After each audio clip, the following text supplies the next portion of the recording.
Today we will be studying the topic of burn contracture.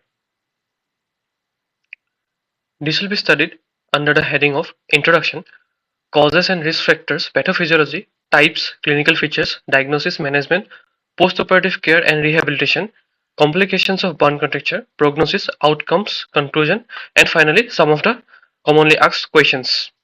Firstly, coming to the introduction, burn contracture is a deformity resulting from excessive scarring and fibrosis following a deep burn injury. It leads to restricted joint movement, skin tightening, and functional impairment due to loss of skin elasticity and underlying tissue damage. Burn contracture can significantly affect the mobility, cosmetic appearance, and quality of life, requiring early intervention and rehabilitation to prevent long-term disabilities. Here are some of the pictures of post-burn contracture. Coming to the cause and risk factors, firstly, depth and severity of burn. Deep partial thickness burn, that is the second degree burn, where damage is up to dermis and epidermis and increases the risk if healing is delayed. Full thickness burn like third degree burns, that is complete destruction of the skin layers and underlying structures, lead to severe contracture formation. Location of the burn. Burn near the joints, that is elbow, knees, fingers, necks, have higher risk of contracture. Facial burns may lead to eyelid or mouth contractures affecting vision and speech. Thirdly, the delayed wound healing and infection. That is, prolonged healing more than 3 weeks increases the fibrosis and scarring, finally leading to contracture formation. Infected wounds result in excessive inflammation, promoting abnormal scar formation. Fourthly, inadequate rehabilitation and immobilization. Lack of physiotherapy and prolonged immobility worsens the joint stiffness and skin retraction. Improper splinting or dressing techniques can encourage contracture formation. Fifth, genetic and individual factors like hypertrophic scarring or keloid formation due to genetic predisposition or poor nutrition status affect wound healing and increases the risk of contracture. Under the next heading of pathophysiology and burn contracture formation, firstly the scar tissue formation. After a deep burn, fibrosis produces excessive collagen, leading to thick fibrotic scar, loss of skin elasticity. The normal stretchability of the skin is replaced by rigid scar tissue. Adhesion to the underlying tissue, that is, the scar skin adheres to the muscle, tendon, and bones, restricting movements. Shortening of soft tissue and joints. Fibrosis leads to progressive joint stiffening and deformity. What are the types of burn contracture? That is the skin contracture first, where skin is tightened and non-elastic, leading to restricted movement and deformity. It is common in large burn that healed with fibrosis.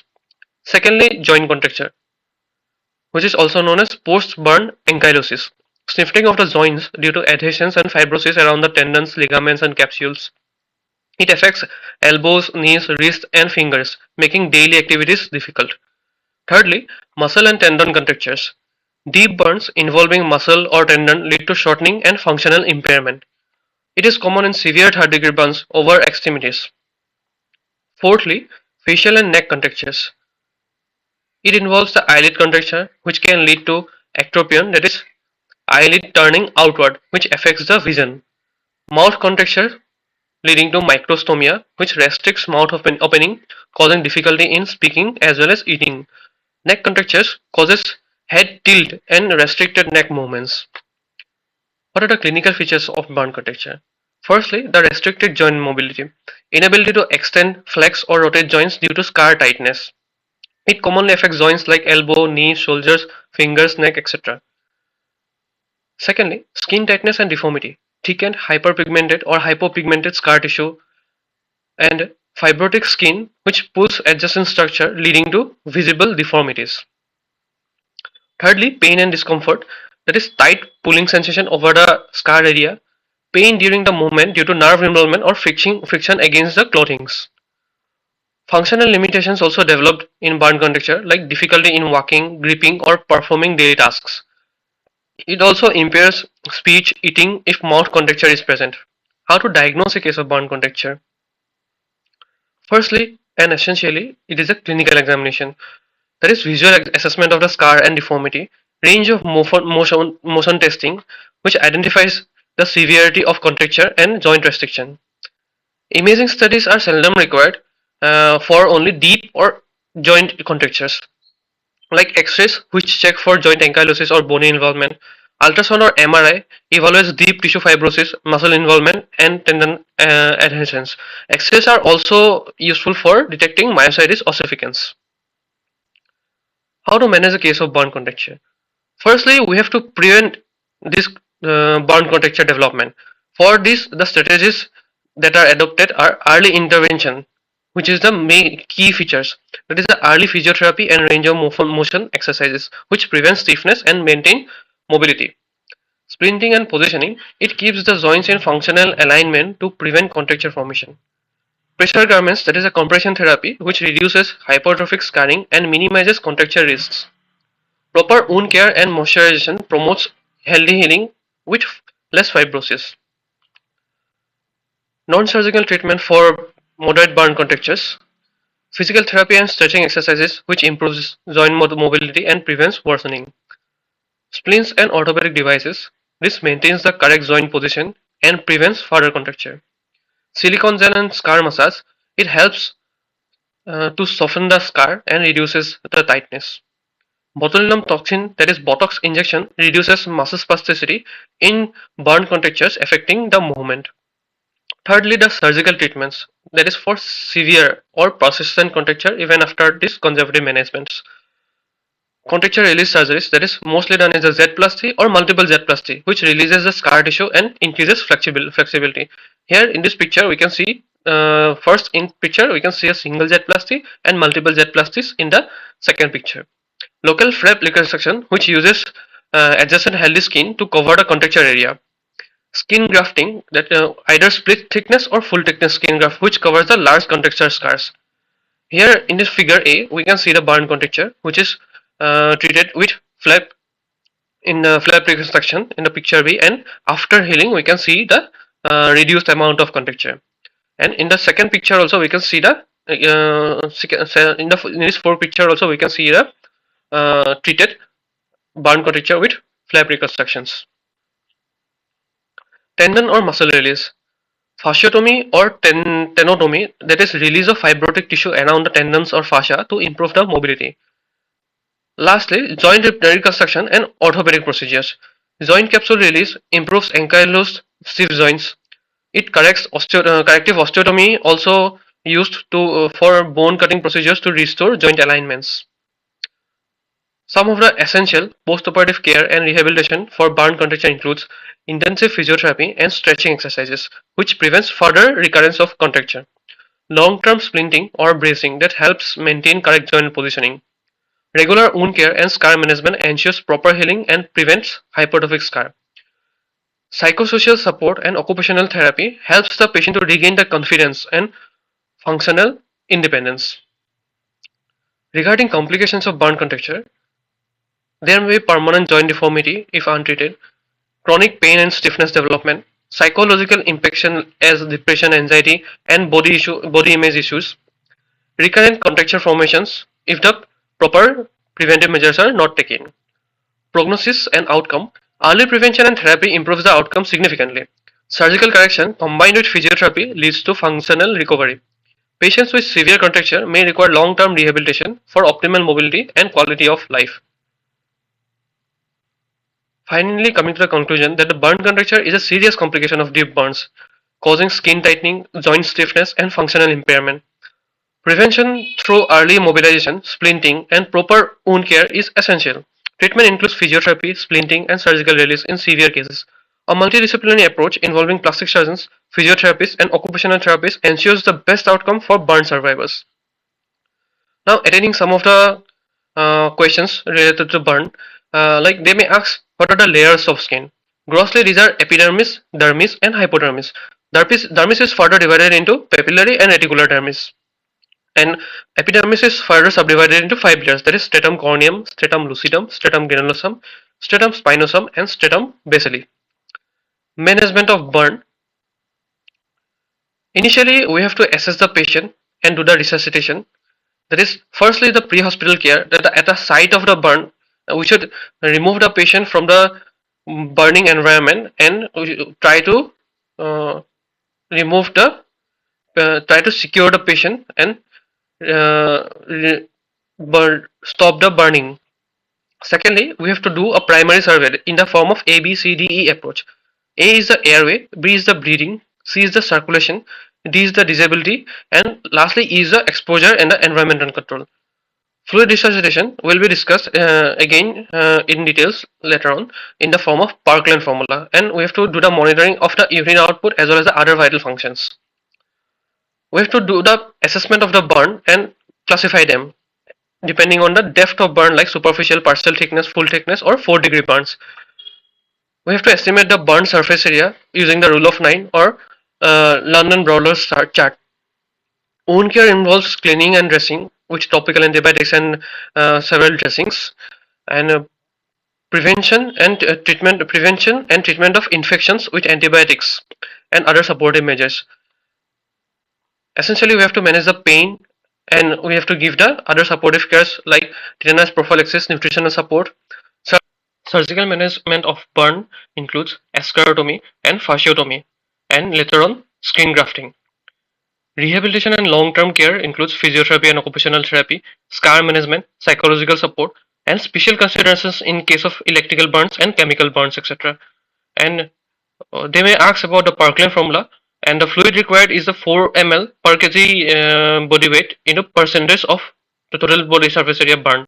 And here the weight is maximum is considered as a 50 kg, and percentage of body burn is also considered as a 50%.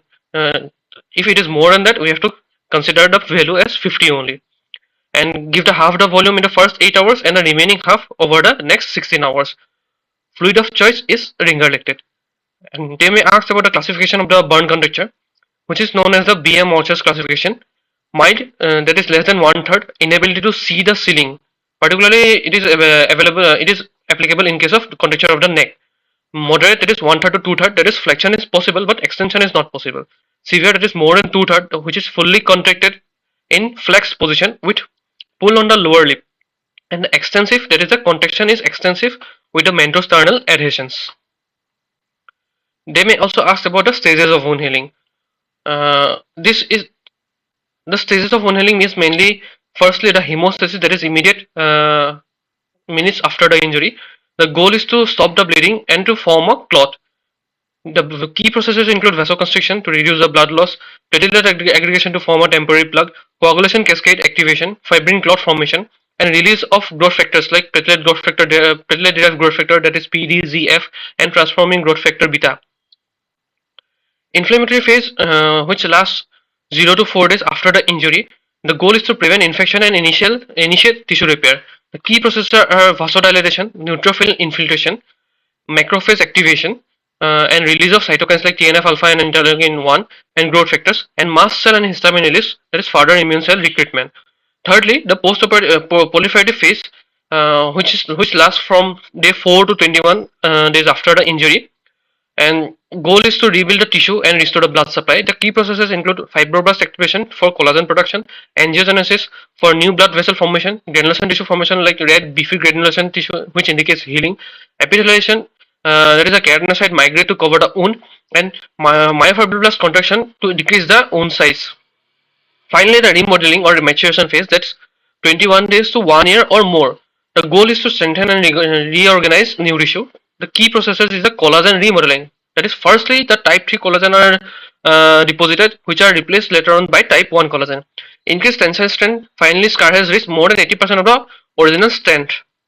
Reduce vascularity as unnecessary blood vessels regress, and scar maturation can result in hypertrophic scar or keloid if excessive scar maturation occurs. What are the factors affecting wound healing? General factors like age. There is a higher the age, less will be the wound healing. Smoking, malnutrition, zinc, copper, manganese deficiency, anemia, vitamin deficiency, and diabetes. All of this hampers the wound healing. How diabetes hampers the wound healing? This thickens the basement membrane, causing decreased perfusion. It causes atherosclerosis, causing tissue hypoxia, neuropathy, causing repetitive trauma, and bacterial invasion, increased tissue metabolism, causing relative hypoxia, and poor immune response. Some other factors which decrease the wound healing are the uremia, jaundice, and cytotoxic drugs. Also, malignancy, immunosuppressive disease like HIV, neuropathies of different causes, and generalized infection causes decreased wound healing. Local factors responsible for decreased wound healing are the infections, presence of necrotic tissue or foreign body, poor blood supply, hematomas, that is side of the wound like in joints or back where there is healing is poor, and tissue hypoxia if there is underlying osteomyelitis or malignancy. If It also depends on the mechanism and type of the wound. That is, the incised wound heals better than the lacerated wound, and crush and avulsion injury heals with scarring. If the venous stasis is also present, then the wound healing is also delayed. If the tissue are in tension while suturing, then also wound healing will be delayed. And if the recurrent trauma is present, then it will hamper in the wound healing. And also, large defects and poor reposition along with X-ray-irradiated area, these are the factors affecting the wound healing. They may ask regarding the collagen type associated with wound healing. That's, as we have already discussed, that initially type 3 is deposited, then which is replaced by type 1. How to differentiate mature versus immature scar? Mature scar will not blanch on pressure. Minimal or no tenderness in the scar. There is itching is not present, and it is soft in consistency. While immature scar will be pinkish with induration in the surrounding structure, surrounding area, and there will be tenderness and itching will also be present. uh, a very important question, like after how much time we should surgically intervene. As we have discussed that surgical maturation may take up to 1 year, so after 1 year we should do the surgical intervention, otherwise there will be rescarring. When the contractures are treated early treatment of the contracture is only considered like if they are causing vital structure compromise like tracheal obstruction, breathing difficulty, corneal exposure due to the eyelid retractions, or any functional disabilities. Uh, Regarding treatment of the burn contracture during jetplasty, at where we should give the incision, it is usually at the point of maximal tension. What is the role of X-ray of nearby joint? That is to rule out the myositis ossificans, that are tendon and other calcifications, along with the joint mobilities, then joint abnormalities. What is the role of fishtailing of the incision? First, we have to know what is fishtailing. That is the in a linear incision. At the end, we give some oblique incisions. This is to prevent the recontracture. So, what are the stages of uptake of SSA? They may ask, as this is a part of the treatment. And first is the adherence of the skin graft to the wound bed. Secondly, the imbibition. That is, it will take the nutrition from the wound bed. Thirdly, the revascularization. That is the growth of neovascularization and remodeling of the skin. When you should do the dressing, in particularly split skin grafting. In the donor side, we should do after 21 days, and recipient side is mostly 4 to 5 days, depending on the site, technique, surface area, showcase, infection risk, etc. And this varies surgeon to surgeon also. Why split thickness skin grafting? Because the Malpighian layer contains the regenerative keratinocyte, and if we take the split thickness graft, then it will keep the Malpighian layer intact, which helps in regeneration by epithelialization. This keratinocyte gradually migrates and proliferate and cause epithelialization in the donor area site. What is the instrument used for split thickness skin grafting? This is known as the Humvis knife. So this was all about the burn contracture. Hope you have learned the topic very well, and if you have any doubt regarding this topic, you can mention in the comment section and we can discuss it in the further lectures. Thank you.